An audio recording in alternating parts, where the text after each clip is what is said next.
Ready? Starts with the flag salute. I pledge allegiance to the flag of the United States of America and to the republic for which it stands, one nation under God, indivisible, with liberty and justice for all. All right, welcome everybody to the February 26th Marion County Commission meeting. Open with public comments. Okay. One thing, we limit it to 3 minutes, and if you keep repeating, we ask that it be on something new. Are you bringing us something new in your comments? I have a question. Okay. I was wondering what information was used to determine the wind turbine setback regulations. We have a planning and zoning board, Okay. so everything goes through them. Any applications will go through them. Any regulations are drafted by them and then presented for the commission to approve. So you guys you trust what they've given you? They do a lot of the background work, and then we make the final decision using their recommendations. That sound agreeable? Mm-hmm. It's in the zoning book. I mean, Right. There's a big book with all the regulations in it. Yeah, I've looked through it, and that's my concern, is it's not safe. Well, I think they're having a meeting this Thursday? No, we just did. Just had Last Thursday. Yeah, just did. okay, any other public comments? Yes, that's you. I wasn't sure if you... Okay. So, we visited, last week we went up to Kansas City to the Concrete Paving Association meeting, and we're presented, and this is your plaque, we're presented with the Kansas Road Project won the Missouri-Kansas chapter award of the ACPA for the year. Nice. So I'm going to present that to you to put wherever you would like. Like I said, that's Marion County's copy. We have one too. So it was presented to, presented to the county as the owner, EBH as the engineer, and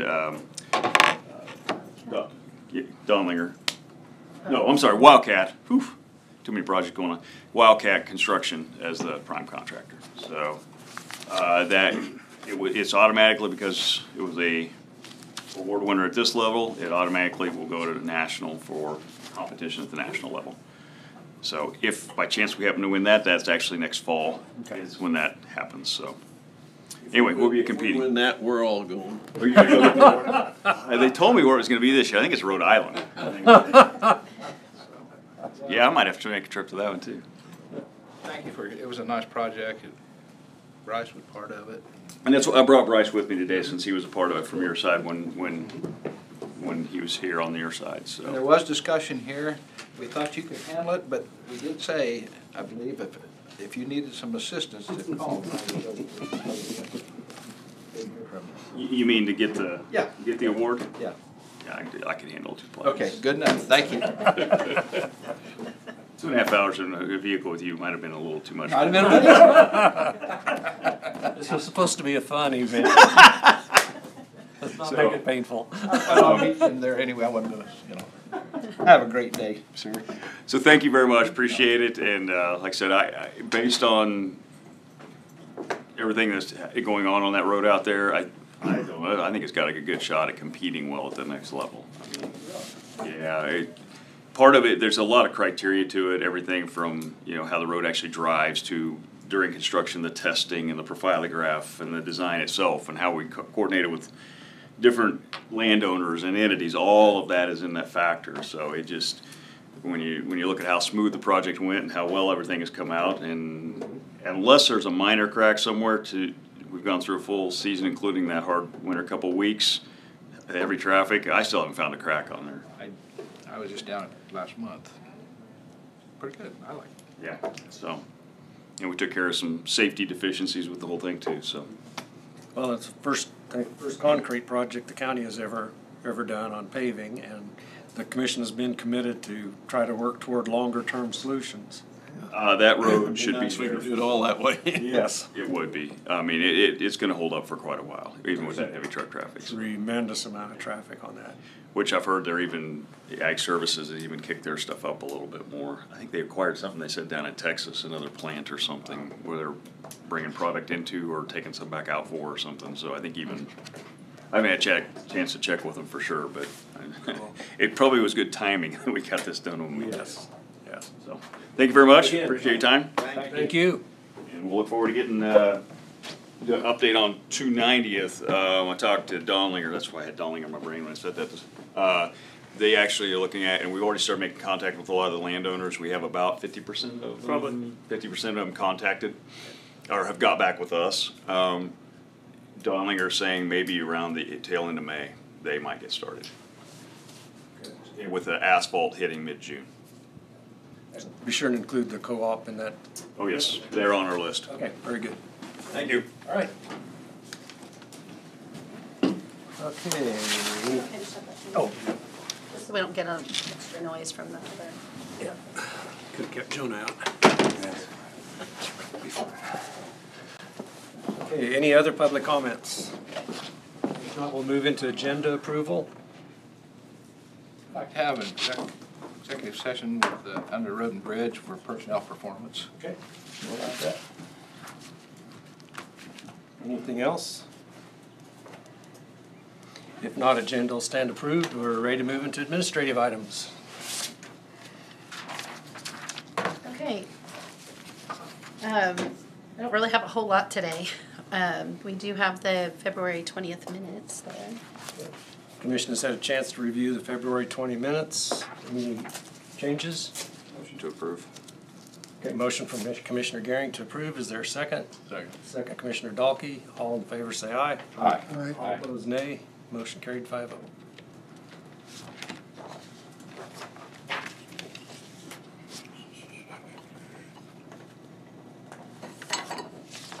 Yep.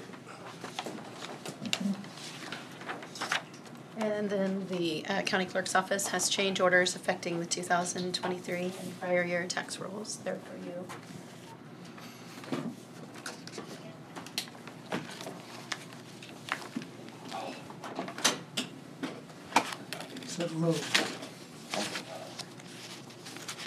Fair warning on all your chairs. You should check them every week because we've been using the room a lot, and so. They're usually in the down position because they slide under the desk better. Yes.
sign a cover sheet, or, I was just thinking the same thing. or if, So I have a suggestion on that.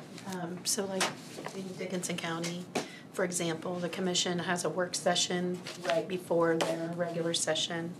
So where things like the change orders, you could all look at them all. I wouldn't want to have you not look at them. no, yeah. And then if there are times that you might need to abstain from signing or from approving one, then you would have the ability to know ahead of time.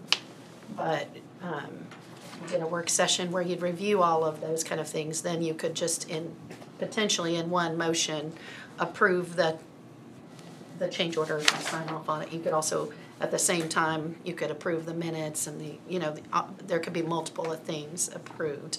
It's basically could be part of the consent agenda, I believe.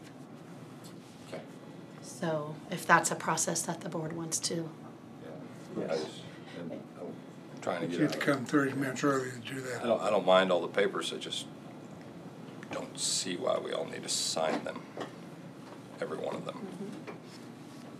Let's move in that direction. Do they do 30 minutes or something, a certain amount of time for prior meeting, work session? So the way they do a work session at 9:30, and anything that is something that needs to be reviewed that would be just informative or, administrative items that could be handled with a single kind of action in the regular session. I don't know how long their work sessions usually last, but then we could just do a summary sheet for you to sign like what we do with payroll. What I wouldn't want to do would be make the county clerk staff list every change order and the amount and all of that and on a sheet that you would then have to sign, because that takes a lot more of their time. And Review the forms, just not have to sign them. Right. Are they all electronic, as far as before they're, We don't have the you just get the ability papers? to. You couldn't email them and then just, Possibly. I don't know if those can be generated as a PDF or not, or if it would require a whole nother step of somebody standing there and scanning them all. I'm not trying to create extra work, but if it was already electronic and it'd be emailed, then we'd get regular updates as they come and vouch like we do for our minutes that we read it. I can find out if that is possible to just create it as a PDF into a file. And just ship them out daily and just, we'll look at them. Or weekly or whatever. I think it would probably work better to do them as just a group, as a batch. Doing it daily would probably be more work. Otherwise, they're not going to be reviewed. Yeah. Okay.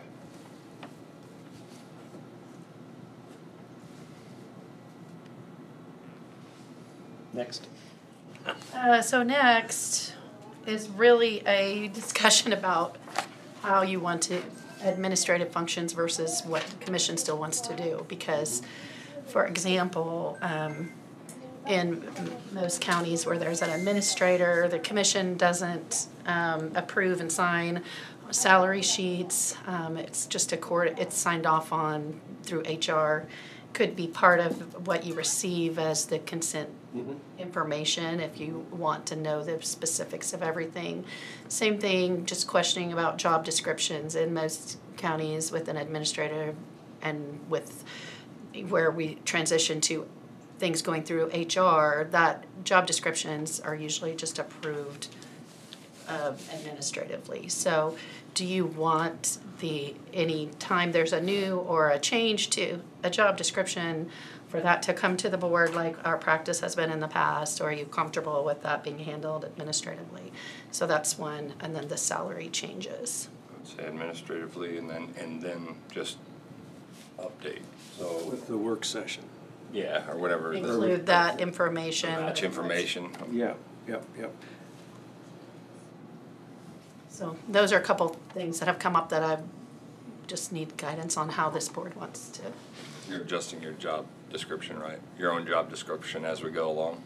I actually don't have a job description yet, but. We have a resolution. Yes. We don't have a job description.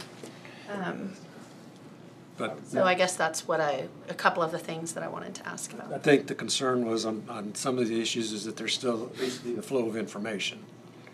Right. If that can be included in the, if we move to where we meet before the regular meeting for an hour for information, that information then be provided, or if asked for, part of our update. But as far as the action, I think it's time to make that switch. I think it's just to be informational. Okay. Administrator needs to be taking care of all that. Right? Okay. Very good. Okay. So those are just a couple, I'm sure there'll be more that I'm gonna ask you about because I don't want to just handle something that, the board really wants to handle themselves, but at the same time, I just wanna make sure we're all on the same page. Yes. I think as long as that information gets to the board. Yeah. Well, if you're gonna have a turnover and keep having a turnover in a certain department, I think we all need to, like you said, the new hires and stuff like that, well, we just need to see it. We don't need to sign it or anything like that. It's just, oh, last week we had 6 in the sheriff's office. Oh, this week we got 6 more. What's going on? That kind of situation. Absolutely. Yeah. Okay. All right, thank you, that helps.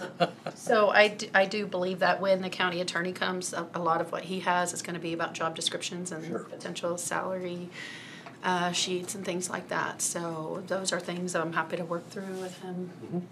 Or if you want him to do it during a session, that's fine too. So,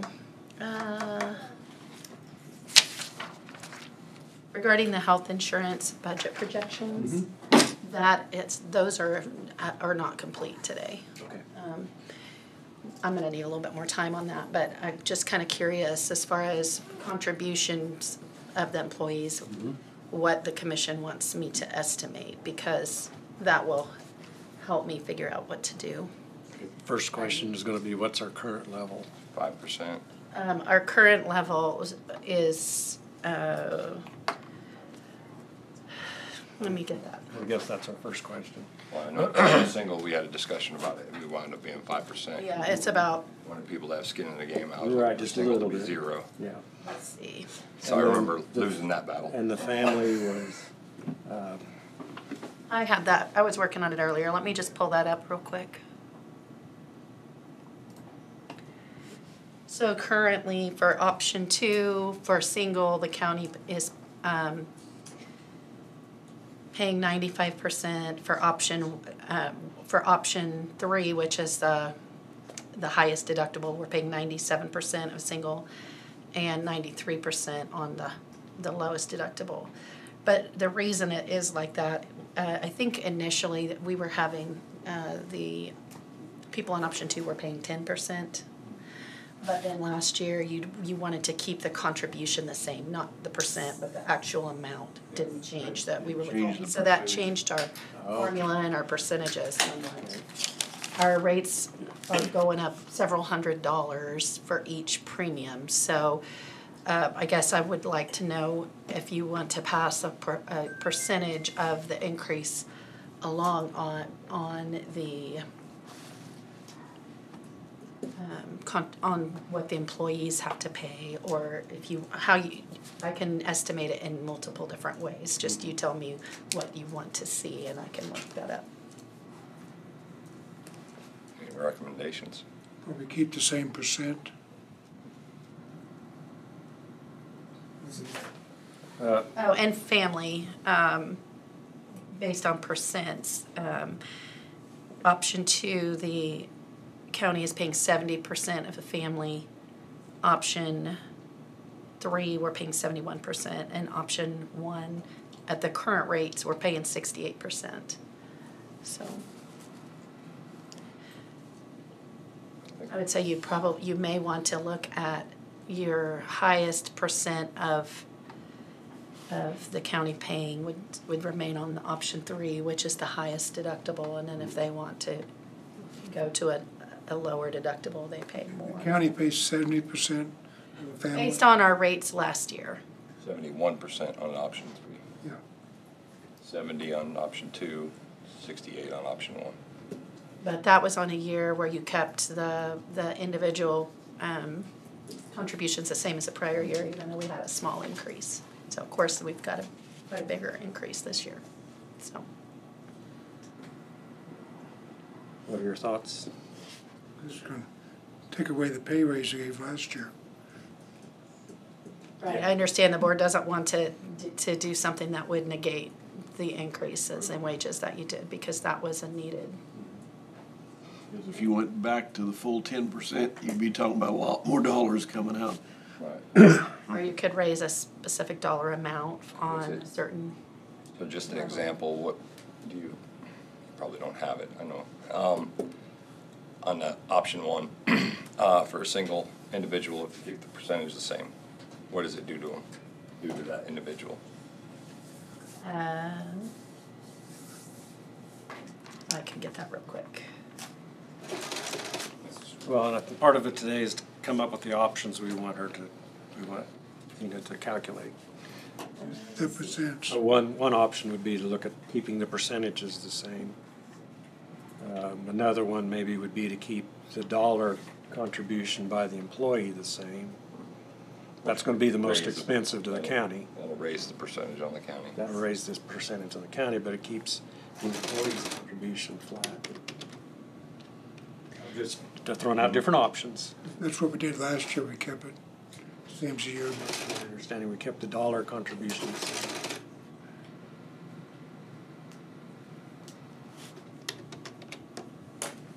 There's multiple ways to look at it, but before Tina starts doing all the calculations, Right. at least get an idea. Direction.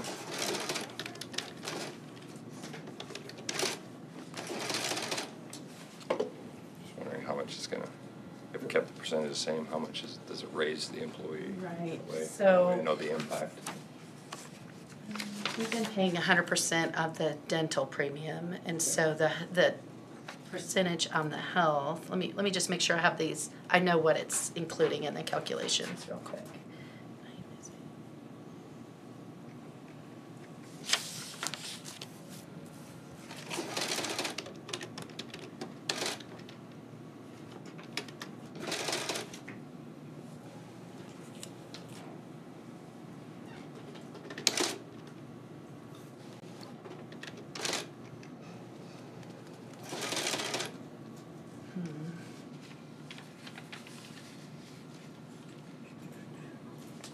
Yeah, I don't feel comfortable giving that to you without doing a little bit more on the That would be a spot kind of question to calculation. have Yeah, for next week.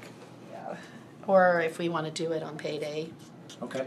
I do want to mention, I put we tentatively scheduled a work session, a road and bridge work session on payday because of the asphalt plans that are coming in and trying to decide what priorities you want for roads. So I don't know if that, when I was meeting with Steve, he wanted to get that on soon, so I tentatively penciled it in there.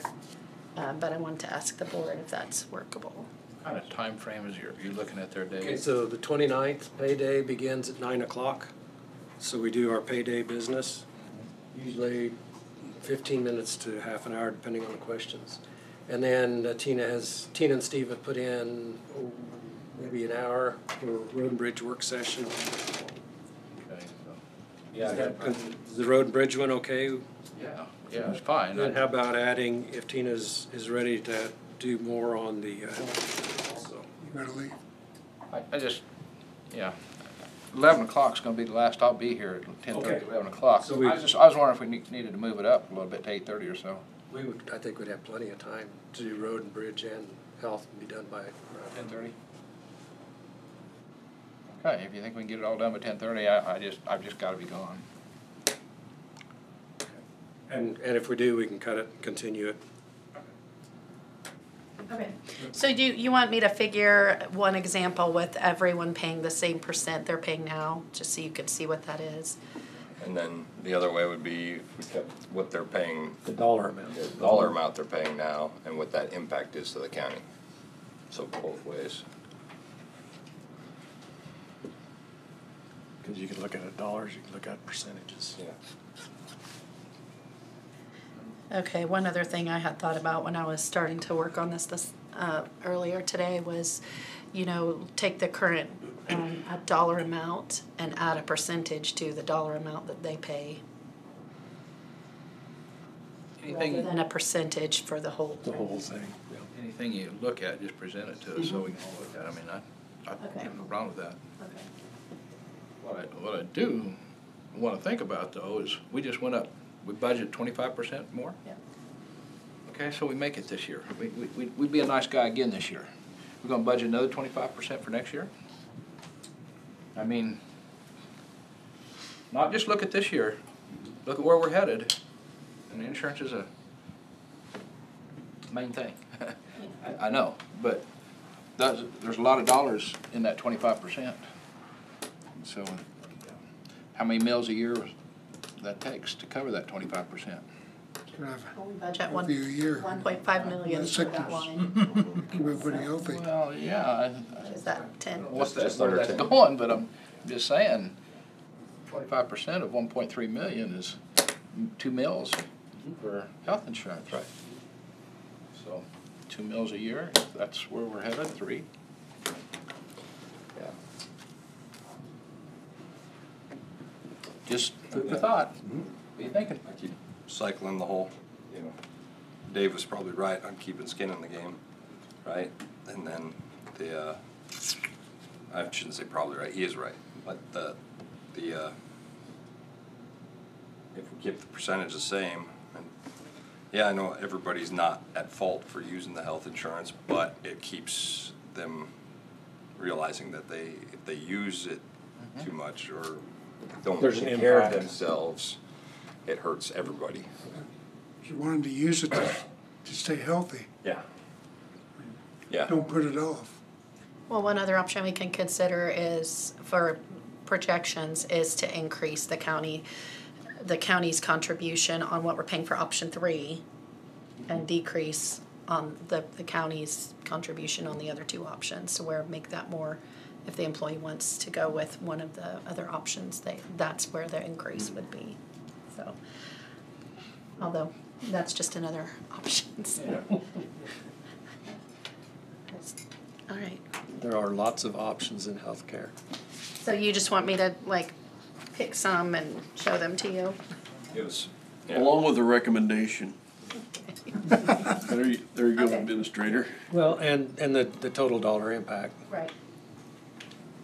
yeah, that's a good idea. A recommendation, because the administrator's gonna be That's right. mostly in charge of helping us with our budget, so. On the, also on the budget projections for the self-funded, I want to make sure that as far as timing for cash flow, that we know how much we would have to put in at which times, and, try to give a quarter by quarter idea of where the fund would be. Yeah, the self-funding, that's gonna be a big step or change for us.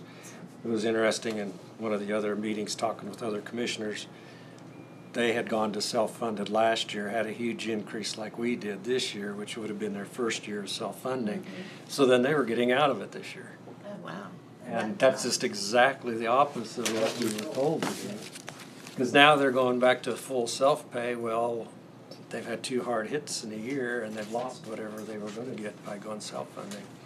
It just did not seem like a wise decision to make. It's rolling the dice, but Gotta give it time to work. yeah, that's it. If you play the odds over like a 5-year period, you'll have 1 bad year and 4 good. You'll come out ahead. It just looks bad that 1 year. I mean, you average it. I'd have to see something that take me to go the other way, other than self-funding. Self-funding seems like the way we need to go, especially knowing what's coming down the pipe, and knowing who we had the biggest impacts aren't there. You'd have to come up with something really scary for me not to think that way. Another option, not for this year, but again down the road, is going to be the high deductible self accounts, health accounts, savings account. So I used to be on that years ago. And there's a lot of companies on that. Well, and we can offer that even with our current coverage. So they can have it now. It's just, I think, crawl, walk, and run, so Yeah. we'll take some baby steps. Yes, but you could give more incentives to go that route. It lowers the cost to the county.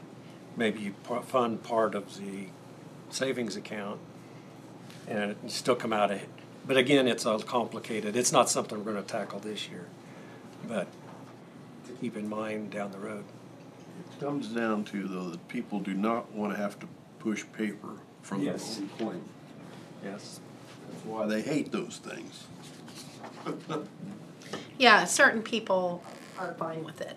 Most people are not. There are a lot of people. You don't do it, you know, you put it off. I don't know whether any of the rest of you have been online with different commissioners from all over the state, but when some of them sends in and wants to know just, how's your road and bridge pay? How's your, you know, have you been watching any of that on your, yeah. You know, this is something too that's, I'd like to know what a lot of our other counties are seeing for rates that they pay and stuff like that. I mean, are they all up to this high? Are we higher than a lot of them, or just? It depends on their Depends on what staff. their claims have been. Well, I know, but it's still The age of the population, aging workforce. your workforce, I mean. My guess is that most of the rural counties that deal with a higher age group than in the urban areas, probably, their percentage has probably gone up. Yeah. It's just, you know, we feel like we're out here in a boat floating by ourselves, but we're not. There's other people floating in the same boat, but just don't know. All right, really, that was all I had. I wanted a little bit of guidance of what you want to see, so, Well, I'm glad we could give you a clear-cut path of what direction to head. thank you. Okay, that wrap up the health insurance discussion. Yeah, it does, because I was hoping to be a lot further along, but then once I started, I ran into just a lot of questions and trying to figure out which way to go. There are a lot of questions to be answered. With that, I believe we're ready to move into the EMS director hiring discussion. We have anything in public session first, or? I think you probably would want an executive. Yep, okay. If you take action, go into a public. I move that we recess into executive session in order to discuss the EMS director hiring position for pursuant to KSA 75-4319B, Item 1, Personnel Matters, Non-Elected Personnel Performance, with the commission, Tina and Chuck, for 10 minutes, 1:05 to 1:15. Is there a second? Second. Second by Commissioner Gehring. All those in favor say aye. Aye. All opposed, nay. Motion carried 5-0.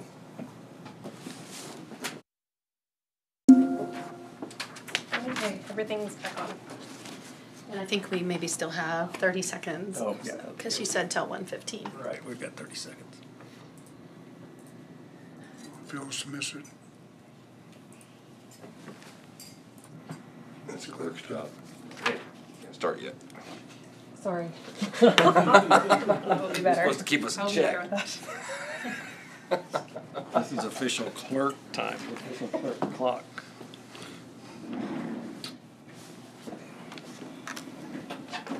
I gotta answer the open minutes. I gotta answer all this. You guys gotta stay on point. Right. We are out of executive session, no decisions made, but I do believe we're ready for an action. All right, I move that to hire Charles Kenny as Marion County EMS Director effective 2/26/2024 at an annual salary of $82,308, equivalent to $6,859 a month. Second. Motion made by Commissioner Gehring, second by Commissioner Dahlke. Other discussion? If not, all in favor say aye. Aye. All opposed, nay. Motion carried 5-0. Congratulations, it is official. You Thank you, are no gentlemen. longer interim.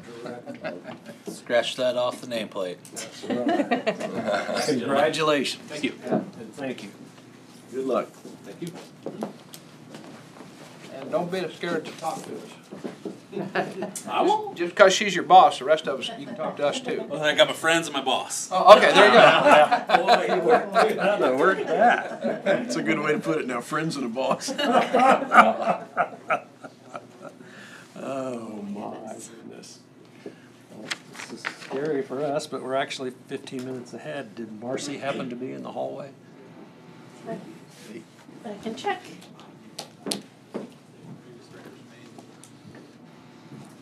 He's probably in the EOC watching the fire danger. Yeah, tomorrow's. I drove through last night through Fredonia. Like fog. You couldn't, and you knew it wasn't fog because you could smell the smoke. I mean, it was just thick. There was fires everywhere, yeah. Yeah. Everybody was burning their brush pile Yeah. all day. I missed it. I should have lit one off yesterday. You know? Along 400, somebody had their whole hedgerow on fire. Fire tornadoes shooting up through the hedgerow. Wouldn't have thought that was planned. I don't know. Nobody was there. I didn't see anybody. Well, Brad, would you have something for 10 minutes? I know. Put you on the spot? Let's see. What could we do? Of course, you got to do a hazmat Saturday. Service truck broke on the highway on the rail. We could do a 10-minute executive session Out in on that first half mile. potential Marcy's on her way. contract negotiation. All right, I move we go into executive session in order to discuss contract negotiations pursuant to KSA 75-4319B. It should be right there in front of me. Number 2, consultation with our attorney-client privilege with the commission, Tina and Brad, for 10 minutes, be from 1:18 to 1:28. Second. Second by Commissioner Garing.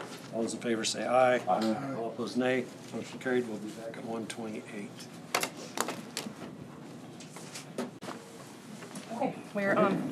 All right, out of executive session, no decisions made. Hi, Marcy, welcome. Before we get into the storage discussion, could you give us an update on the spill over the weekend? Yes, I received a phone call at about 9 o'clock on Saturday. There was a citizen that called in and said that a truck had hit the railroad tracks just south of Durham, and there was spill on the highway down K-15 to 280th, from 280th down to Jade. So law enforcement had tried to figure out which company it was and what it was. They were having difficulty getting a hold of the company, so I went out to, they found out it was Cooperative Grain and Supply, so I just drove out to Hillsborough and went there. Got the bill of lading, looked at the vehicle, and then went out to scene to see for myself kind of what was going on. Called KDHE, called Environmental Health, called National Weather Service,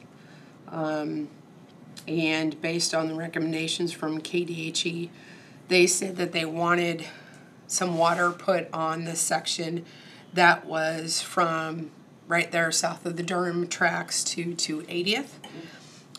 However, you don't want water from a fire truck, it's too high PSI. So Cooperative Grain and Supply had a truck that they would, you just put water on it slowly to dilute it, but not enough. You don't want it, running down the stream into Cottonwood or anything. So KDHE did not recommend diluting on the gravel because the photos that they received, it was sitting in the center of the road, and there was a small enough amount it would actually evaporate with the heat and the sun. So based on their recommendation, we followed what they told us to follow and got done about 2:30, 3 o'clock, I think, on Saturday. Thank you, Marcy. Questions? Part of it's on the back of my car. Oh. Commissioner Becker helped dilute it. He can't roll his back of my car off. Does it still smell like, my truck still smelled like fertilizer this morning. I just moished it and I drove through there and it's just white fertilizer. Well, thank you for your prompt response and taking care of that situation for the county. No problem. Appreciate it. Tina, did you tell him about the governor in today? I guess I don't know what you're talking about, I'm sorry. Well, you guys might have started commission before then. Just so you know, Governor Kelly declared a disaster proclamation this morning at 10:23 hours due to the potential for wildland fire threat. Oh. So that what that means in my world is that the state emergency operations center is partially activated as of 10:23 this morning, and will be activated and or will not be closed until this period this week is done where we're in elevated fire danger. So just wanted to let you know. So we go from blizzards to fire. Yeah, I was getting ready to say, didn't we just get some more snow? Just order some more of that in. Then when do the tornadoes come? Yeah, that's next month. No, 2 weeks. Yeah, March 14th. Uh-huh. Fury on the Plain. We have Storm Fury on the plains on Thursday, March 14th. That's when National Weather Service will come to Marion County and do the storm spotter presentation. So, and then that weekend on Saturday, we have Red Cross coming out to do a shelter fundamentals class for everybody in the county. And it has been opened up to everybody in the region as well. So, and we'll, because of how many people we may get now, we may change that out to, I have to call Isaac and see if maybe we can do it out at the Lake Hall. So. Very good. Yeah, Fury on the Plains is always a big draw. A lot of people come for that. Between 100 and 150, depending upon the weather that evening. Very good. All right, thank you for the updates, and No problem. move into the story discussion. Yes, last time I was here, I gave you the options for the EM and storage for the sheriff's vehicles. In the meantime, since I've been there, we had to get out of the 4-H building because of an event that they had for FFA.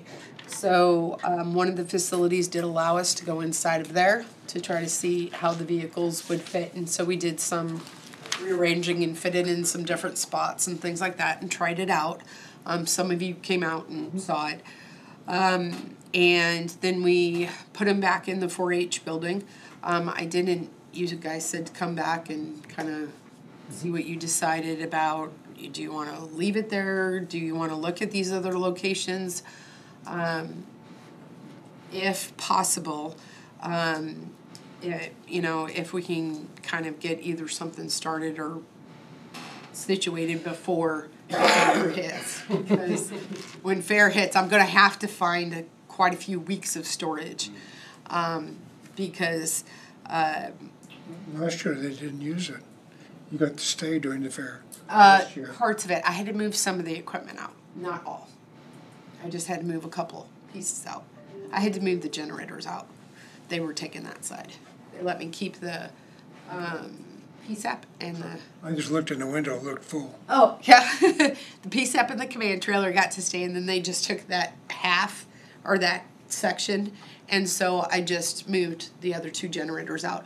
And they use the 10K generator is used during the county fair. That's when we do, it's kind of load tested during that time because they use it, run the lights, run everything on it. We found out it is not a 10K generator, it's a 6K. So thanks to Elcon for figuring that part out for us. So Had nothing to do with it. no, he wasn't there. This is news to me. Yep. So we were trying to buy some fuel filters and things like that for it, and the guy says, that is not a 10K. And I'm like, oh, it's not? He goes, no, I don't think so. So we went and did some research and things like that and sent him pictures back and forth. He goes, actually, that's registered as a 6K. I said, I'm so glad we didn't take it up to 10K load. So you don't load test full load, but anyway, yeah, it was kind of interesting. Gotta make them snort. Kick the carbon out. Yep. Yep, and we are, we have done equipment checks this past month, and they were very intensive. We are going to clear out the fuel on both of those generators because it's been a while. And we're going to give them oil changes, new oil filters, new fuel filters, everything. We're going to do that come spring. So, but we've already discussed getting the fuel filters in and everything. So we're going to do a complete, because those generators are used. Mm-hmm. So we want to make sure we have them up and going. Right. Doesn't your service record show that when it was done before? I there was small testing done. I started doing that during COVID. I can't find the old ones. So I just want to at least, okay, since I can't find them, I'm not gonna, let's just get it done and we'll start from now. So we're gonna fully load test them, and we're going to clean them out, start fresh, and go from there. The command trailer doesn't need it at all. That one's tested. We test that at Safe Kids in Peabody and 4th of July in Peabody. We do the command trailer a lot during the year. So that generator's good to go. But with the others, we're gonna just clean them out and start fresh. Good plan. In some of our previous discussions, we had talked about the red trailer, Yep. the equipment being outdated, and that maybe there's a more practical use for the red trailer. Do you want to kind of refresh us on the proposal that you kind of had in mind on that? Well, one of my ideas for the red trailer is the communications equipment in there is outdated. I would have to get permission, and all that outdated equipment would go back to what's called ESF2 in my world, or the communications division of the state. They would take all that equipment out. But one of the things that you run across is, since county doesn't have enough storage, what about using that trailer for storage? I mean, that number one, it's portable, so if you need to move it from location to location, you can.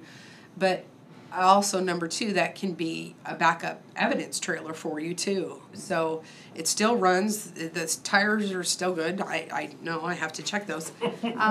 So I know we can still use it as a trailer because I have to haul it from location to location.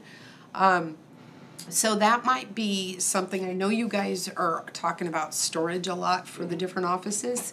That might be something that you guys would have that you could use in the meantime, in between this project, or we don't have enough money for this or whatever. Standing office. And it may be, but it's a good, I mean, it's still, you know. Functional. Yes, exactly. And if you strip that inside and take all that communications equipment out, there is 2 sections of it even that you could have somebody possibly sitting in that trailer, you know, working on things. It can be hooked up to electricity. There was a possibility. It has the connection right on the trailer. Yeah. So, I mean, I just thought, I know you guys have a lot on your plate with that, with the storage, and a lot of different departments coming at you. So I just wanted to give that as another option. Well, and I guess in my mind, the trailer's no longer used for communications at all. You have the new. No. So at this point, it's not, you don't have a use for it. Correct. So by removing the equipment, then it's something that even the whole county can use, but you can certainly use. Oh, yes, yes. So it becomes a functioning trailer by getting rid of that equipment. And If you pulled it out on a big fire, would you use it, or would you use a white one then? they kind of would have 2 different purposes, but quite possibly.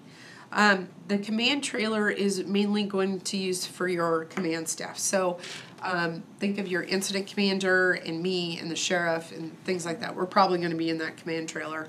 The backup trailer can be used as a refresh trailer. Not a problem at all. I mean, you hook her up and you can have guys in there just resting. You can have guys in there getting out of the sun, getting out of that type of thing. So, I'm more worried about getting in there in the heat, in the winter, getting some heat. yeah, exactly. I mean, those are all things that you Cooling in could, the summers too. yeah, that you could do or use that trailer for.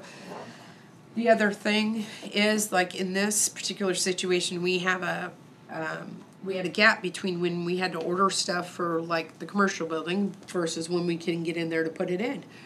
Right now, that is being used for storage. So, because I can't put 14 tables and 44 chairs in the conference room right now. We don't, you know, that building is still NF's building. So, right now it's storing that information. You know, so those can be used in that type of situation to assist the commission in, we have, you know, a bunch of stuff up in the attic, but we have to have it at this location for an auction at a certain point in time, haul that red trailer in, throw all that stuff in there weeks at a time, you know, as departments have time, put it in the trailer and then haul the trailer out to where we need to. So. And this is all well and good, I think, but then you gotta maintain this trailer, you gotta find a place to park it. Marcy's gotta go once a month and touch it, and I almost think we ought to just get rid of it. We don't need a mobile storage trailer. We need to get rid of that stuff. I think currently it's not being used at all. I know. So there's I mean, that's- absolutely no purpose to It's have just it. in our way right now, Well, and remember, we're working on that. giving it back to the state. Yeah, Commissioner Dalkey had asked me to look into that. We're currently experiencing some problems with finding the documentation on it. KHP is currently We working kept on it it. way too long. Well, KHP is currently in the process of trying to find their end of the documentation on it. That PSAP trailer, the red one, was given to the Homeland Security regions as they were changing over to Homeland Security regions. KHP used to be in charge of all that stuff. And then it switched to Homeland Security regions, and they were in the process of giving that over. Well, those PSAP trailers came during that transition. So they are not in the Homeland Security inventory, and they're supposed to be in KHP's, and KHP's having difficulty finding those records. The records that we had at our level, that was when the jail flooded. So we don't have those. So I am still, working on that because Commissioner There's so much Dalkey stuff had- sitting around. Yeah, he had asked me to look into that, so we are working on that, but Use it once a year. So if they can't find their Use it once a year, documentation, you it don't just, get it You just. don't use it once every 3 years. Reverts to us. Yeah. I believe so. I mean, federal. I did ask that question, and that is one that will probably get more lawyer type of things It's been involved. over 2 years, federal government couldn't find a piece of paper that, we don't even know what we've spent in Ukraine. So my Well, guess is a 100% chance they won't find it. And what they'll do is, KHP says if they can't find it, they'll go to FEMA, because FEMA's the one who originally gave or signed that That'd document. be a bigger fiasco. I wanna do it in my lifetime. That I cannot guarantee, yeah, so, Trying to be nice about it. yeah. I didn't say Randy's lifetime. Well, I like Marcy's proposal of making that trailer a functioning asset for the county. In the meantime, yeah. You can get rid of the radios if we can. So I would move to allow Marcy to proceed with returning the communications equipment out of the red trailer and allow it to be a multi-purpose trailer for the county. Okay, fantastic. Second by Commissioner Becker. Further discussion? All in favor say aye. All right. All opposed nay. Get rid of that equipment and fill it up with water or take it out for. Yeah, I didn't wanna strip Cold that weather without or for permission, warm so. Maybe Yeah. you can They may use not it even to come help get that move to equipment. your new building. I am using the command trailer for They may that. not even come get that. Marcy, I got two covered trailers. Outdated. That's why I said They're empty. Cleaned out. Well, and I've got Kick it a lot of, back. Sheriff, tell them to do a yeah, sheriff. I've got a lot of stuff loaded in that command trailer too, so.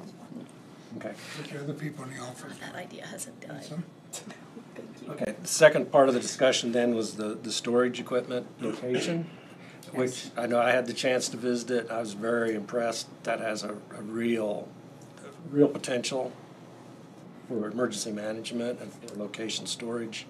In our discussions, it's access, quick access out to an emergency. It's next to a highway. You're not gonna have flooding, you're not gonna have down trees.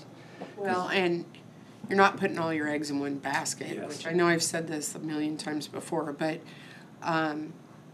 it'd be nice if the equipment wasn't with me.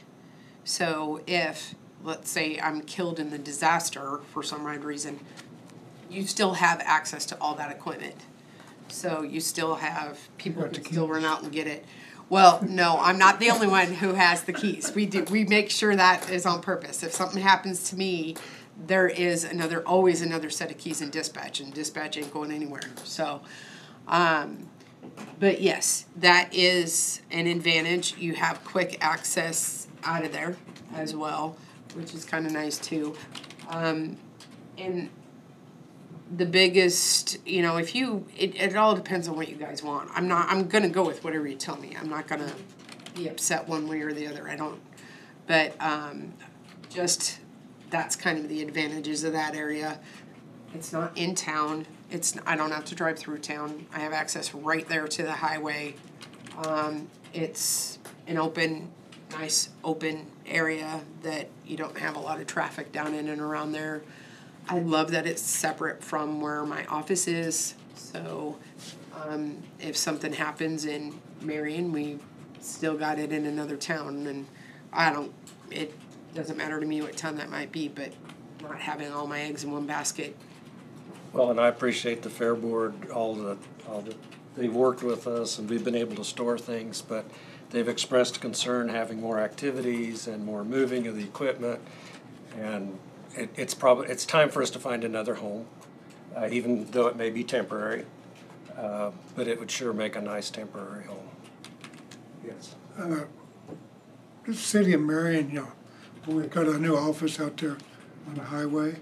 There's a lot right behind it that I think they would donate, because Sharon has talked about that they need more parking. They'd like to have parking behind the building. And there's a full lot that's the same width as ours.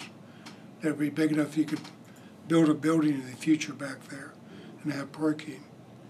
And I think the city would donate that to the county.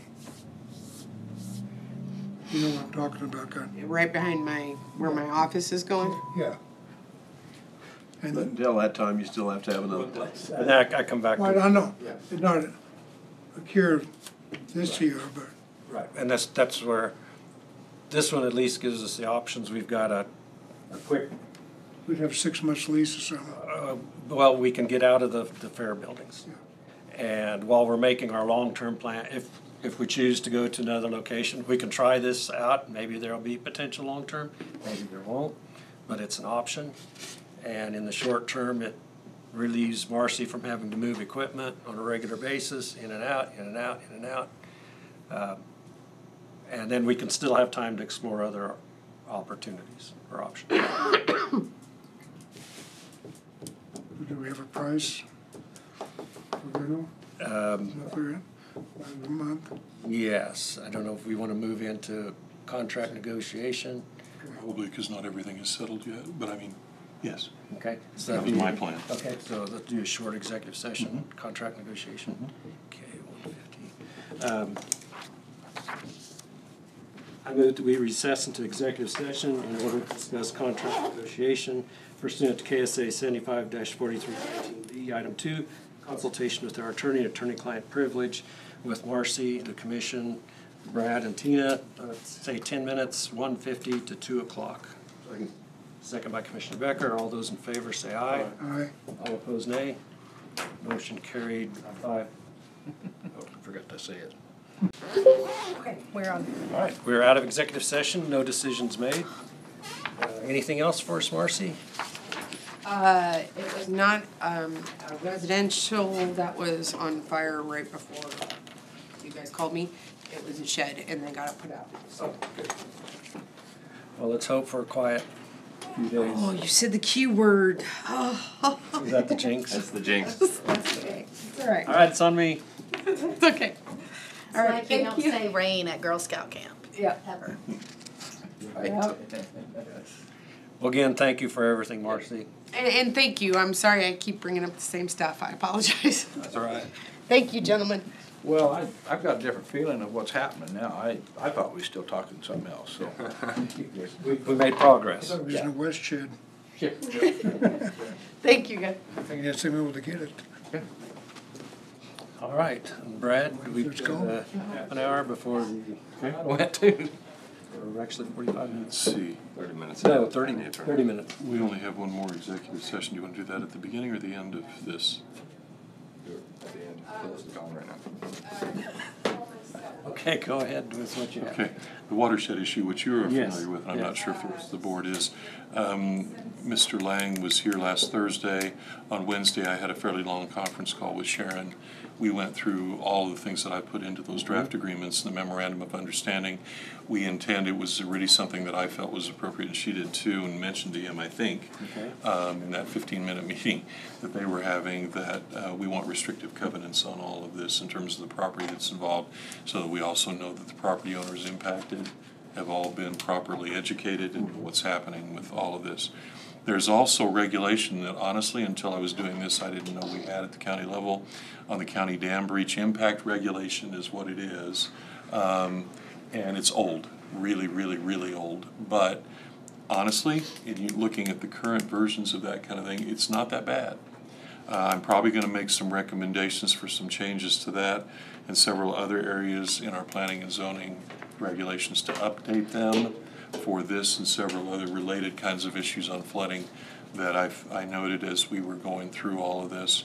But at this point, I've got those agreements ready to go. Tina, I don't know if that refusal that you sent me the message about, is that related to this? I don't know what you're talking about. You sent me No. one. Okay, never mind. That's an administrative warrant that we'll do. I can discuss that with you later then. I just wasn't sure if it's somehow related to this. It is not. Okay. So that's kind of where we are on that one. We've talked about the rental agreement. We've talked about the bridge. Oh, Commissioner Dalkey has a question. Yes, sir. Are you relieving the county of all future problems if we sign off on this, with this dam stuff? I mean, like the future landowners, you said, if they come back and more ground's washing out due to it coming down through there, what's our responsibility 25 years or 30 years from now? In other words, am I providing you with a personal guarantee that we won't have any liability? No, but I am, from the county administrator's perspective, giving you that guarantee that she will give you because she'll approve it. I'm kidding. I know. I'm still waiting for that.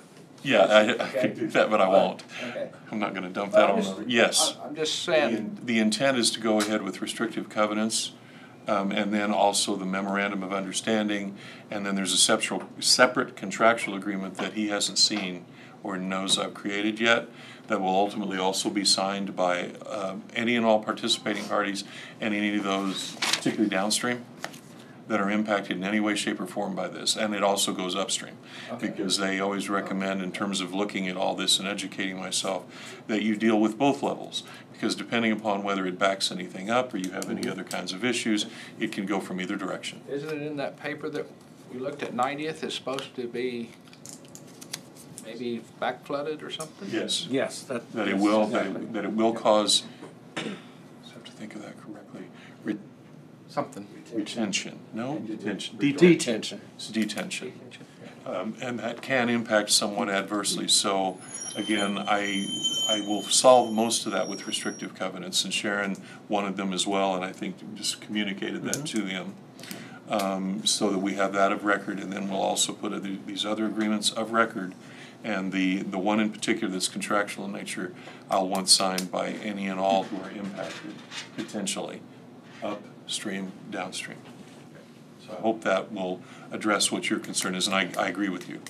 I don't want to find out that we have some major 500-year event, and then suddenly they're contacting the county about problems that we couldn't have anticipated. Because we're not using our engineers, it's their engineers. Right. That's correct. So all we can do is file all of this to make sure that that's covered. Snow removal, as far as I know, I think those agreements are with Tina. No, I need the application. Okay. And I do have a question because on the application, it asks them to list the goods and services provided, and then on the receipt, it says, I hereby state I agree there or with no goods or services provided for this. Inconsistent, okay, I'll So fix there- that. Yeah, but you sent me the receipt, but not the application. Okay, I thought I'd sent both, all right. It's a little bit off, but still the same avenue of application based on your guys' discussion when I wasn't here about allowing landowners to buy the difference of rock. So where they could pay the difference for a higher quality rock. That was with. I think that Road and Bridge has an application that they started for that. Or Okay, and I just wanna make sure it specifically states that they paid the difference. The county doesn't pay, or they pay all of it, the county reimburses them for the difference, not half, because somewhere in the minutes it stated half. I think the rock was double of that. on Well, the yeah, one- it was, the one- it so that's- was, so but what I'm that's why saying it's is, half. it needs to be specific that the county is only responsible for what the limestone value Okay, is, and then not half. And I think there needs They to can be. go out there and buy granite. I think there needs to be a maximum number of loads, a maximum length of I That think whole each, thing needs to be revisited again. I think we, So we're talking about the snow removal tax application, and then we're talking about an application for splitting costs on higher quality rock. Yeah, The higher quality rock one we need to revisit again. we just need to make sure the language is tightened. Yeah. Tina, on that rock, who's doing that? You said something about somebody was already doing that. no, we had a specific individual in a specific instance that the commission approved. Okay. Road and Bridge was developing an application That's form what I for was like asking, yeah. those kind of things, The but form isn't- it hasn't been reviewed and It's- there isn't. All I'm saying is it's already been misinterpreted once from when I've talked to somebody that they thought the county would pay for half of whatever they bought. yeah, yeah. And it's gotta state the difference, and the difference has to be noted, what the difference is. Per project, yeah, I mean, yeah, yeah, because it's not a open, we can't open the door that wide. Yeah, like I said, somebody go buy marble or granite, and then all of a sudden, oh, you gotta pay half. Of course. Quartz. Okay, can we take it to a third application, or do you want to do that? Well, we can take it to a third. Yeah, I'm sorry, I didn't mean to knock you off, I just, No, that's all right. that came up, I just and didn't realize even that was going I on. thought we needed to just address it, and I thought that was the time.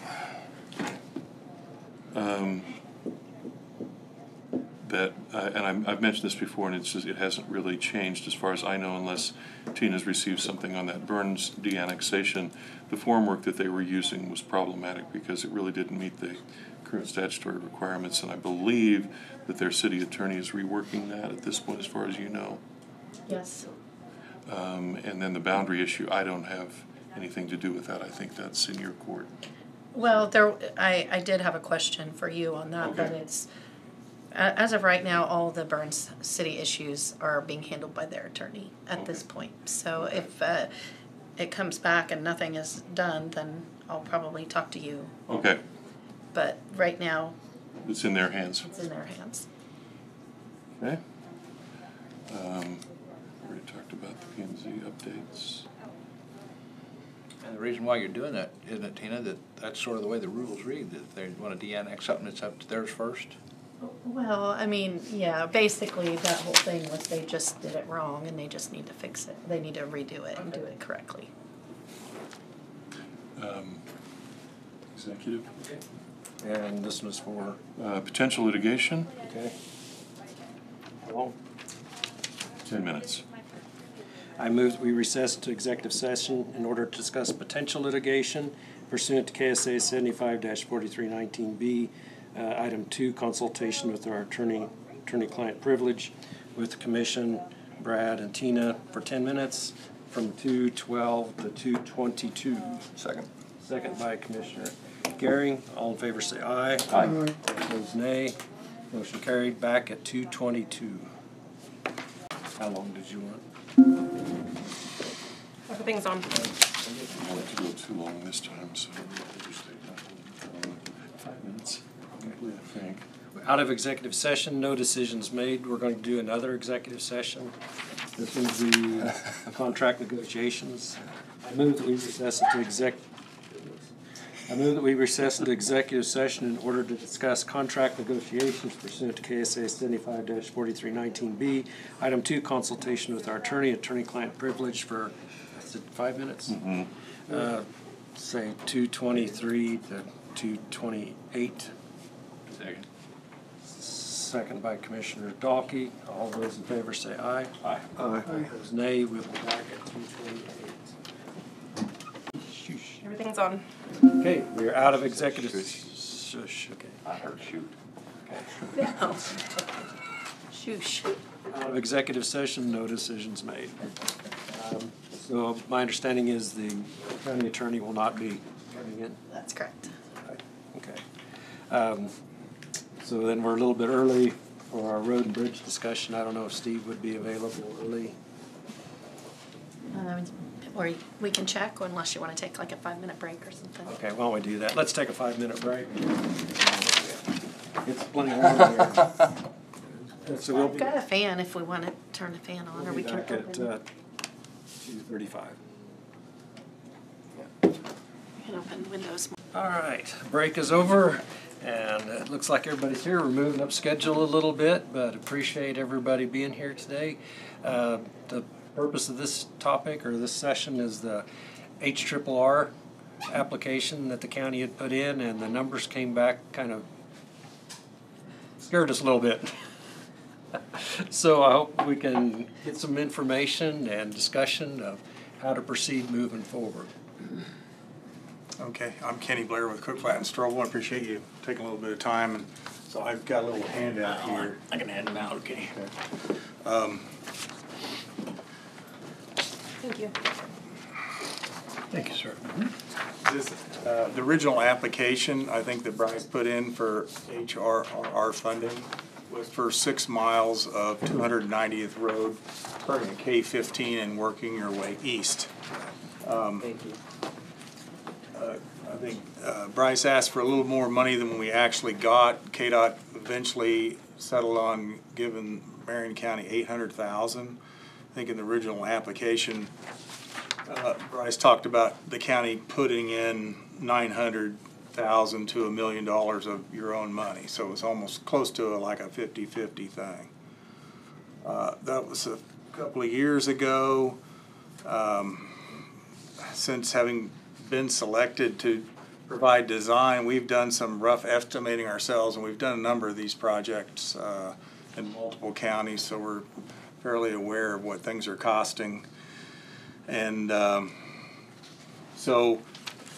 we've had extensive discussion with your staff, and our suggestion would be to cut the project, to shrink the project either to 2 or 3 miles long, depending on how much money the county wants to put in.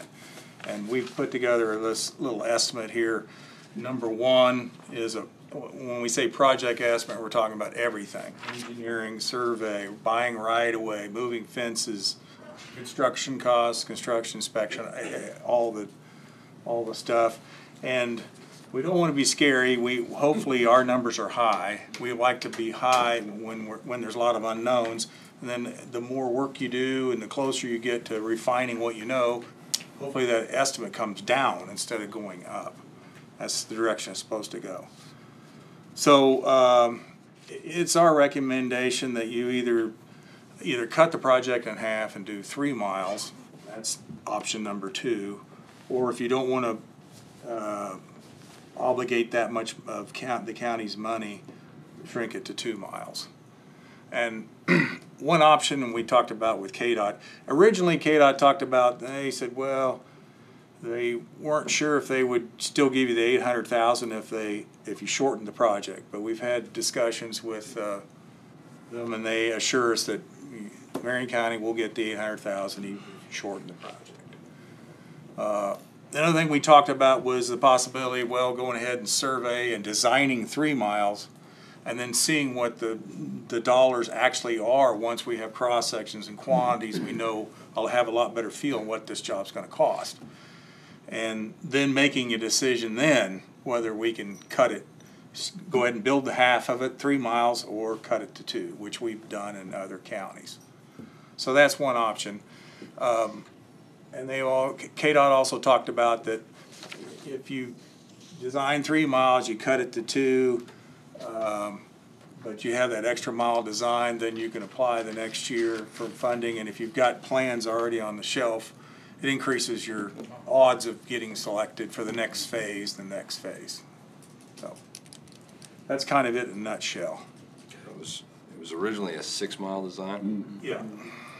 What if just we did the 6 mile and then did 3 miles, but we planned that only the other 3 miles. You could do was that. Designed and planned. You can do that. And if you can see on our But what would that do to the cost? survey and engineering, Inspection and. if you look at the survey and engineering number, what we have in there is 61,000 a mile. So, if you designed 6 miles, but only built 2 or 3, that's really the only number that would go up, unless you start buying right away or something too. But so you can figure 61,000 a mile. So how long is this survey and engineering work good for then? Is it good for 5 years or 3 years? It should be. I mean, it should be good for.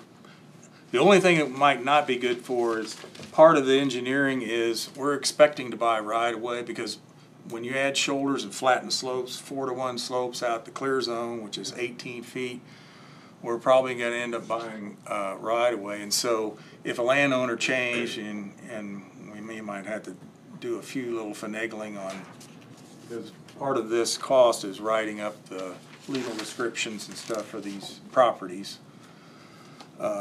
But it shouldn't get, it should be pretty much good. This is, we need to do the 6, right?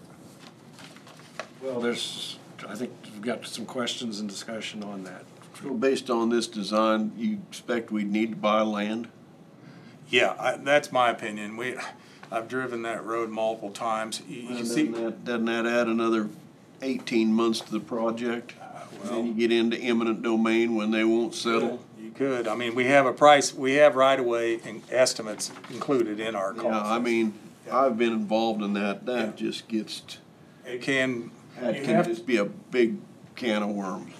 You have to follow the KDOT procedure, which you got to use somebody that's certified in acquiring land, and they have to appraise it before the taking and after the taking. But I just know how much it slows down. I mean, had to go be part of a group on 77 down there.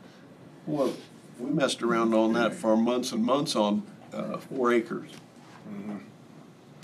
Well, eminent domain would apply, so you can follow the procedure, and if you can't do it, you can't come to an agreement, then you have a judge, you go before a judge, they make a ruling, and this is a safety issue.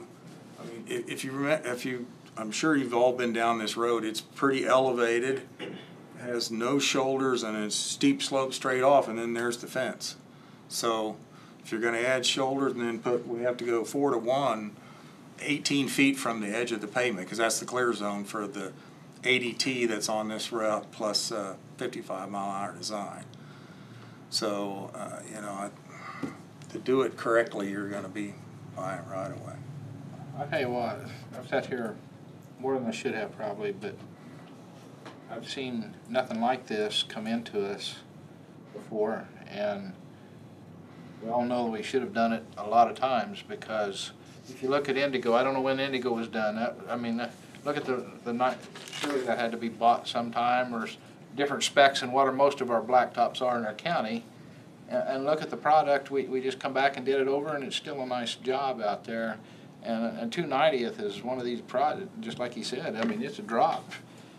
I see that it costs us a lot of money to do that, but the final product shows that we've got some nice.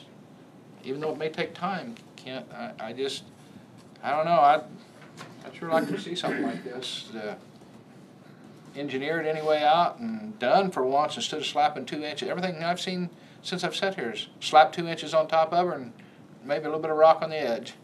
And this is a different approach, and it's a decent approach to doing some. I'd like to have some down south end too. But we'd like to have some in the west end, and we got money problems here too. I mean, it costs money, but man, this is what we all talked about, is putting out a nice product, not just slapping 2 inches of blacktop on top of it. And so, I don't know. I appreciate seeing this, because, yeah, we may perturb somebody, landowner, but if they don't want to do it, then I don't know. I better shut up, because I may say something that might perturb them a little bit. But And when we put out a nice product, that's what we want to do for the people that pay for this. So I appreciate seeing it. I'd like to Get get around any eminent domain proceedings. Yes. I mean, is it still like it used to be? If there was an appraised value of 2,000 an acre, you're gonna end up giving 3 times that much? Well, the way it works is you go through the KDOT process of trying to acquire it and making a reasonable offer and that sort of thing. And if you can't come to an offer, then and the county decides we're going to eminent domain, it goes before a judge for first just for a ruling, is eminent domain apply or not. And if the judge rules it applies, and it will in this because it's a safety issue, then the county has use of the land while the arguing about the price can go on. You know, you don't have to settle the number. So, yeah, is it, you know, it's, nobody likes to do the eminent domain thing, but, you know, let's face it, nowadays, it seems like any kind of, if you do a big enough project, you're gonna run into issues. I mean, the people that benefit the most from this are gonna be the people that live along there. And we're not talking about large tracts of land, you know, it may be a sliver along there that's maybe 15 feet or something. And a lot of times the biggest expense is moving the fence. It's more than the land.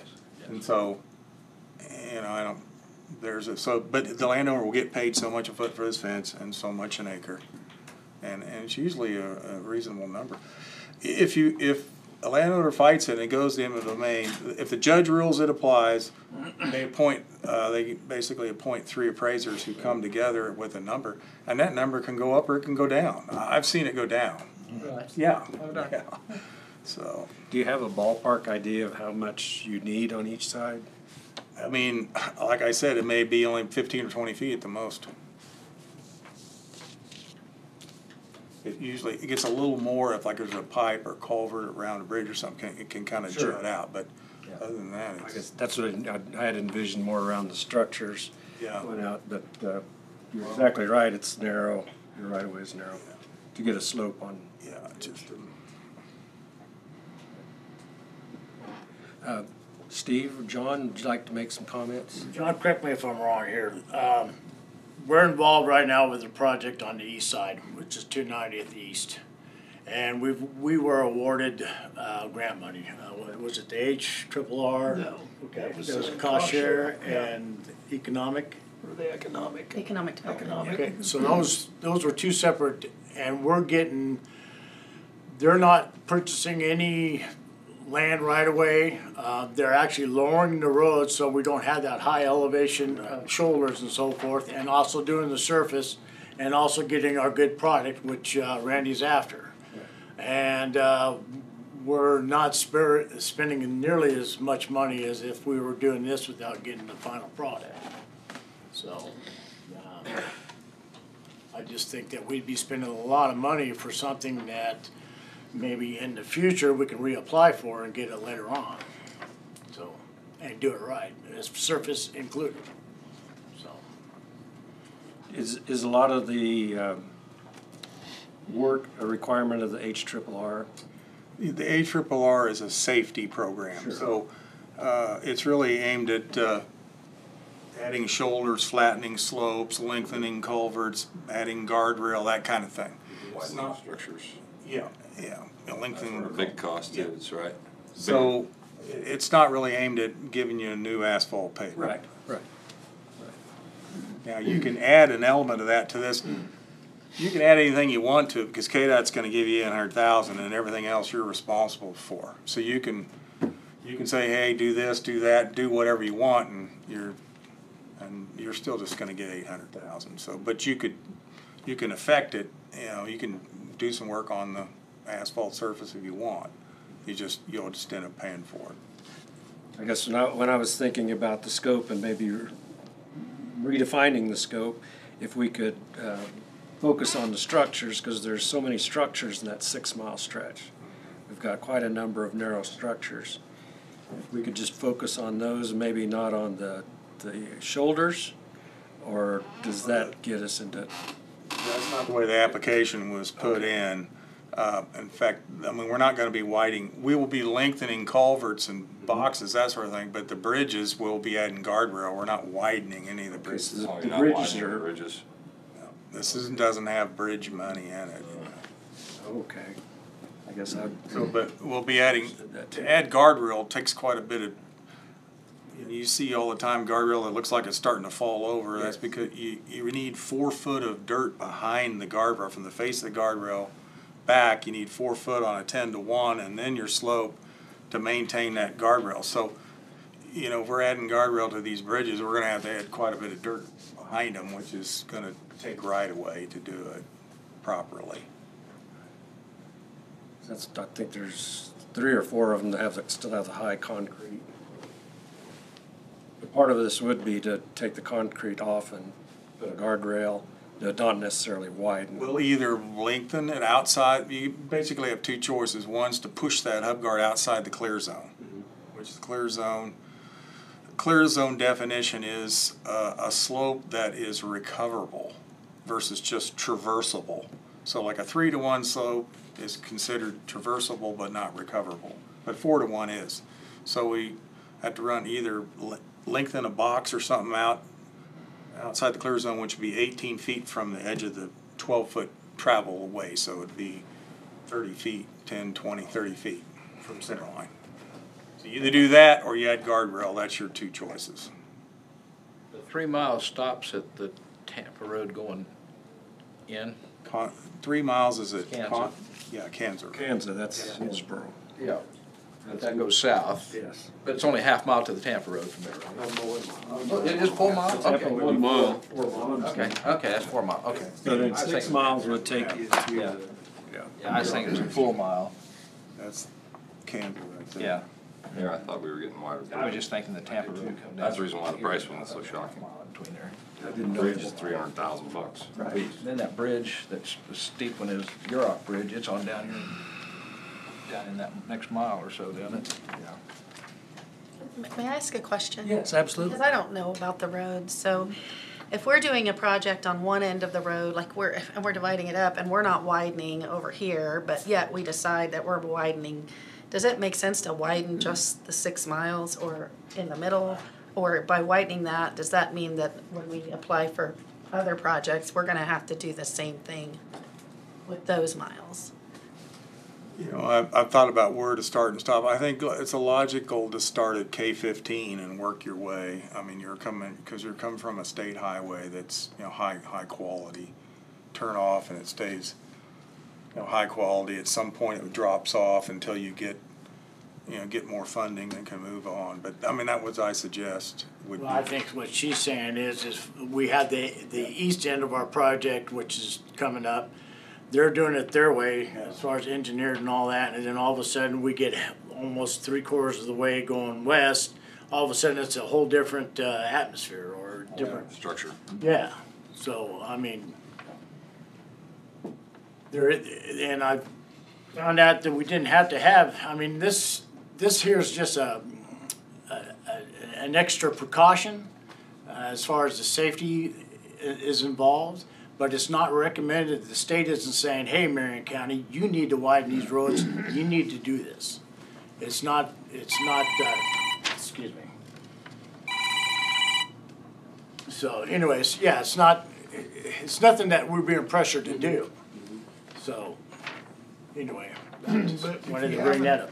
If you have the HRRR, it requires Right. you to widen them. Yeah, you've The gotta- cost share and economic development don't require it. Right.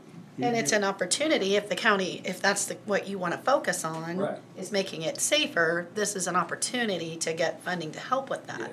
But if your focus, I guess you have to decide what your focus is on the road. Is it to have a nice drivable road that is basically the same width and the same steepness as we have today, then maybe this isn't a project you move forward with. But if you are looking to make it safer and to do that widening, just keep in mind, we're only gonna have a portion of it, and then on this side and on this side, it's not gonna be that way, at least not initially, right? I mean, Correct. so it's really, I think you have to decide what the focus is and how, whether it makes sense or not. Does this 2-mile project or the 3-mile, either one, figure any cost for blacktop in there, or? No, well, we're doing some asphalt to widen it. Asphalt just to widen it? Okay. Part of it. Okay. The way it was spec'd, I think, was 2 foot of asphalt and 2 foot of gravel Okay. per shoulder widening, so it'll be Okay. wider. Okay. You know, I agree with what you're saying. One of the things is you've gotten selected for 800,000, so trying to, get, basically, you can double your money, if you build 2 miles, you're basically, KDOT's putting in 800 and you're putting in 800, so that's one way to look at it. There's no guarantee that you will get selected the next time. There's no guarantee that, there's no guarantees in life, but we were on the phone with KDOT here, and she, indicated that you'd have a good shot at it, especially if you had the design pushed out further. You increase your chance of getting selected, and you don't necessarily have to submit 50-50. So, you could submit up to 90-10. Now the thing is, the more the county's willing to pay, the more increases your odds of getting picked. So. Question for you, Steve. You see the 1.5 million stretching further, doing more if we tack on to the east side of the project and work our way west? I mean, yeah, we could set aside that money for that, but we also need to talk about too, we got 3 asphalt plants coming in this county here this year, and we need to take advantage of that. That money could be set aside for that. Right.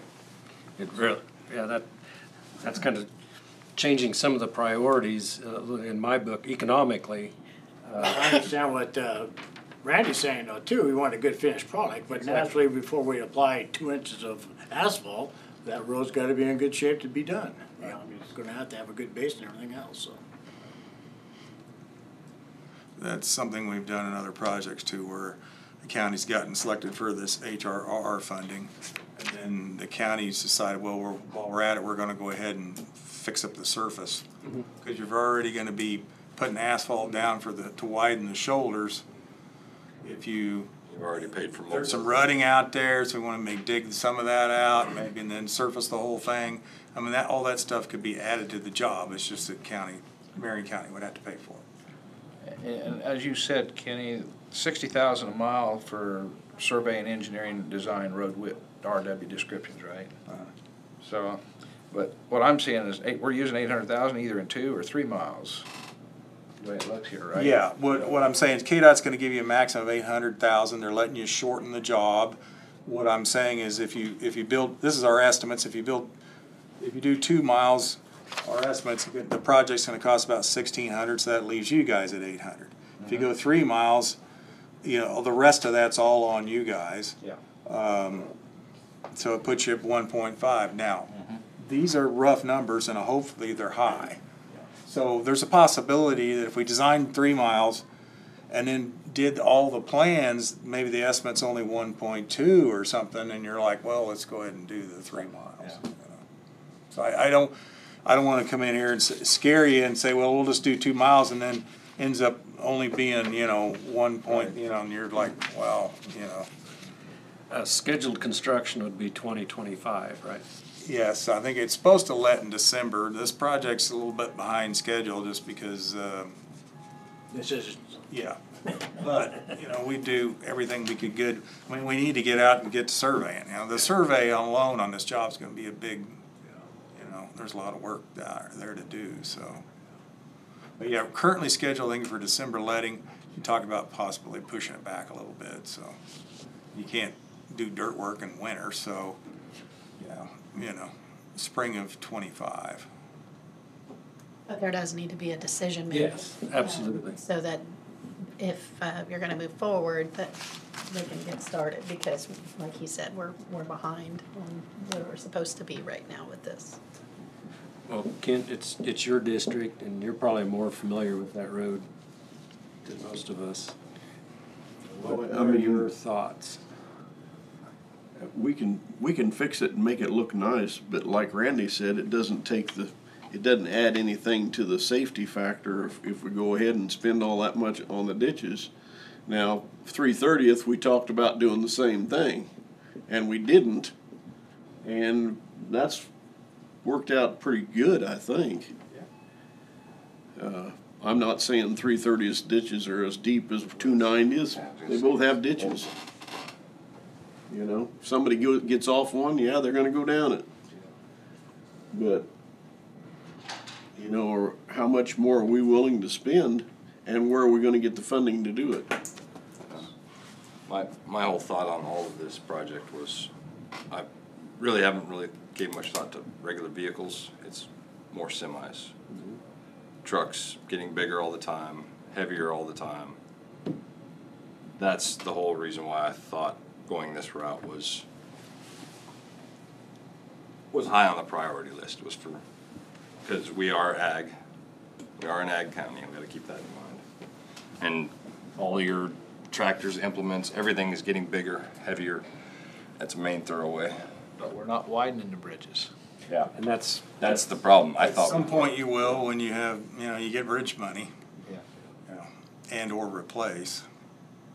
And that's where, from my perspective, that's what scared me, is the narrow bridges and the concrete banisters and the equipment, and for safety. This project will add guardrail to everything. Right, so that Or push does- it outside. It doesn't necessarily widen the every structure, but it does address a big part of the safety concern.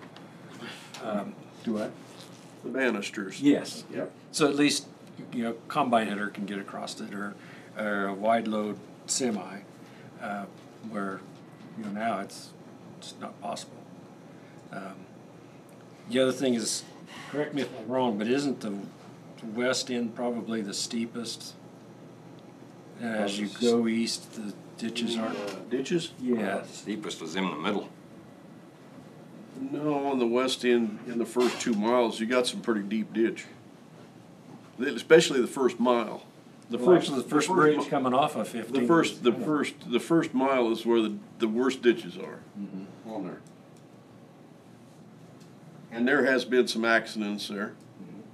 When you get off and you're gonna bury it down there. There's no doubt about that. You're done. I don't have a heart.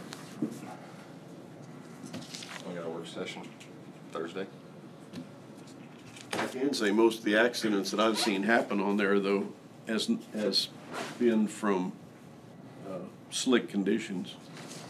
Well, the other thing is you got your crowns. Yeah. I mean, when that road was fairly new, it was really slick and smooth.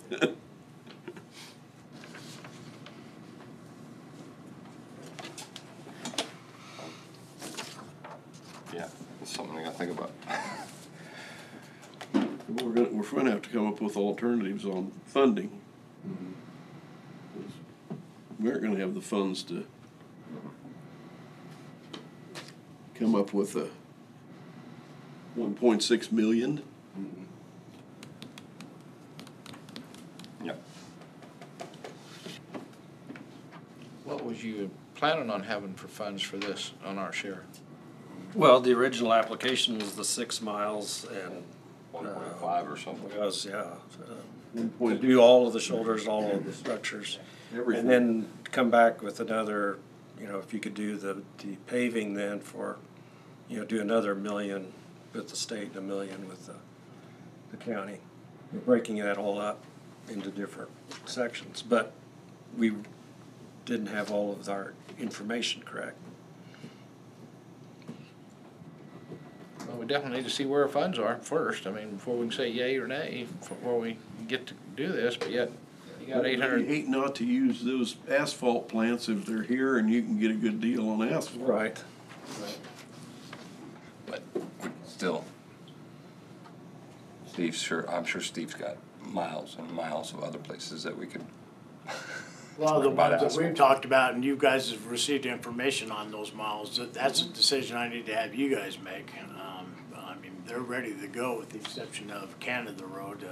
We still need to do the base work on that, but anyway, that's off topic here. That's, No, well, it is, because we gotta weigh this out versus every other need, so. If you've got other needs, we got asphalt coming, maybe getting 800,000 isn't the best move. It's taking the same value and putting it elsewhere. I agree with you there on that. I mean, we need to decide if, first thing we need to decide if we're gonna take it under 800,000. Well, that's what we got a lot of information today. Kenny's answered a lot of questions for us.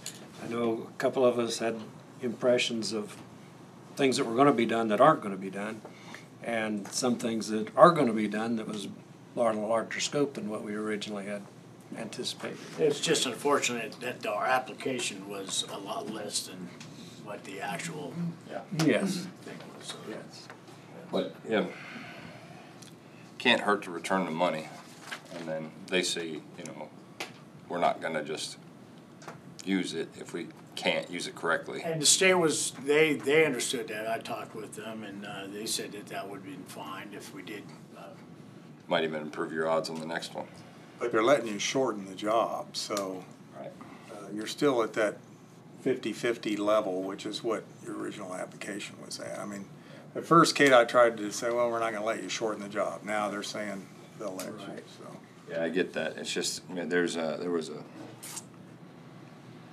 I guess, a misconception that we were getting more out of the job anyway. And so, I mean, that was more of a jump movement, you know, like if we're widening structures and you incorporate the bridges into structures, We can add anything you want into it, just adds more cost. I know. It's only money. I'm a contractor. I totally get what you're saying, but today I'm wearing the commissioner hat, so. Dave and I have both been told by many constituents, if you don't replace those two bridges out there in the middle, what are you even doing the project? Right. And that's why the award is still there for safety, and I'll fight if we can get the return benefit for it. I just need to make sure we see the return benefit.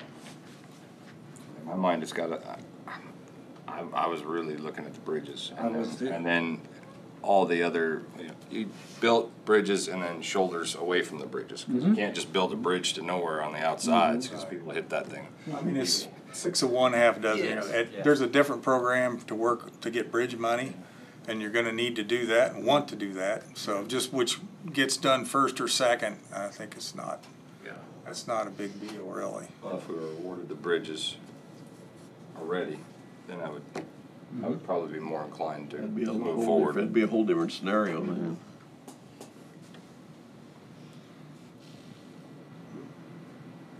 Okay, well, if you're gonna study that, can I leave you, they asked me to put together a couple of contract options. Okay. So one is for 2 miles, one is for 3 miles. Okay. And if you decide to do nothing, you can just throw them in the trash. I hope not. Appreciate your time. But it's a If you got contract. any questions, feel free to call me. Contract to get this job done, that was what that's for. Yes, These two either options. 2 miles or 3 miles. Tina, that contract with Tina, she's our administrator. I think there's 3 copies here, so. One thing, whatever decision you guys make, I want to thank this gentleman right here. He has put a lot of time and effort. Yes. A lot of communication with us. Yep. He's been back and forth on this particular project at least 3 times.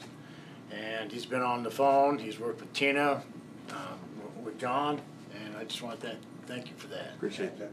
Thank you. Again, Kenny, we do appreciate it. We did, I know we seemed a little circular today, but it was just a whole different I understand. It was a shock. understanding than Threw a what lot we. of information out there. Well, it was Maybe not different. a lot of things just don't shoot the messenger.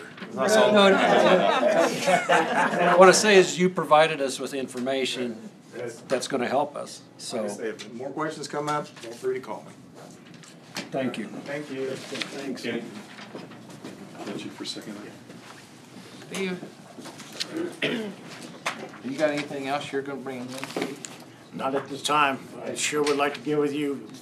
Are we scheduled for a work session, blacktops? I mentioned it to them this morning, and I think we're gonna plan on it. Yep, Thursday at 9:15, 9:30. That'd be great. I threw an executive session on for personnel performance and like just you to be here with the board, okay? How long would you like, Randy? 10 minutes. Anything else for public session? Okay, we'll go to the executive. I move that we recess to executive session in order to discuss personnel performance of an individual pursuant to KSA 75-4319B, personnel matters, non-elected personnel performance with the commission and Steve and Tina for 10 minutes. 3:10 to 3:20. Second by Commissioner Dahlke. All in favor say aye. Aye. All opposed nay. Motion carried 5-0 back at 3:20. Yeah, we'll talk with you on Thursday. Everything's on. Probably before. Yeah.